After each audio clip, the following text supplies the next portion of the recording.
Napoléon Bonaparte. Pourquoi distinguer entre ces noms? Le vainqueur de Lodi, n'est-ce pas le vainqueur d'Austerlitz? Qu'est-ce qui sépare le soldat de la République du conquérant couronné? Un trône. C'est ainsi que Georges Montorgueil, pseudonyme d'Octave Lebègue, 1857-1933, auteur de nombreux livres pour enfants et journaliste ayant notamment collaboré à l'Écho de Paris, L'Éclair ou encore Le Temps et dirigé à partir de 1900 l'Intermédiaire des chercheurs et curieux, entame son récit là où il l'avait laissé dans Bonaparte, publié 11 ans plus tôt, et retraçant les pérégrinations de l'enfant corse sacré empereur après avoir restauré paix et ordre dans le pays. Vous assisterez à l'œuvre guerrière d'un incomparable soldat. Du soleil d'Austerlitz à l'astre déclinant dont les derniers feux dans la campagne de France ne seront pas les moins beaux, que de batailles dont vous lirez les très sommaires récits.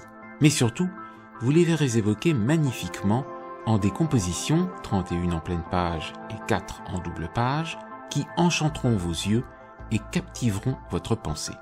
Des étangs d'Austerlitz à la maison de Longwood à Sainte-Hélène, en passant par les morts gelées d'Eylau, l'empereur à Moscou ou encore les adieux de Fontainebleau.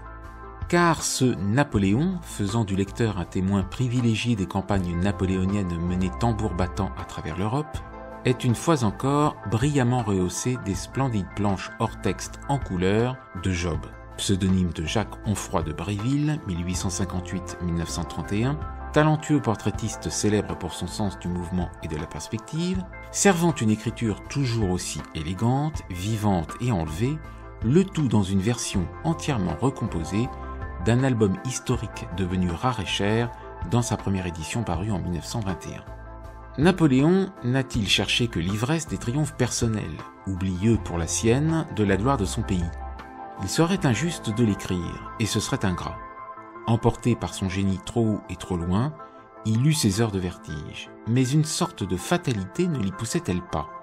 À l'apogée de sa puissance, ne trouvait-il pas plus de difficultés à traiter qu'à vaincre, s'interroge Georges Montorgueil, pour qui cependant Napoléon, prêt à mettre au fourreau sa prodigieuse épée et à consacrer ses conquêtes à affermir son empire, étendu sans mesure, et à en imposer la suprématie, ne peut se résumer à la fureur guerrière, et d'évoquer la volonté du plus illustre des conducteurs d'hommes de se reposer dans les labeurs de la reconstitution où il excellait avec autant de supériorité que dans ceux de la guerre.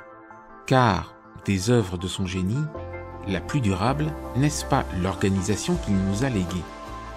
Véritable bijou textuel et visuel dont la lecture profite à tout âge, cet ouvrage qui nous plonge au cœur de l'existence d'un Napoléon bannissant toute parole vaine, ne parlant que pour enseigner, n'écoutant que pour apprendre et qui, au fait de sa puissance, chercha à imposer sa paix à l'Europe, nous entraîne jusqu'au rocher de Sainte-Hélène où la captivité de l'empereur déchu n'entamera pas sa résolution de maintenir la même étiquette que celle observée aux Tuileries.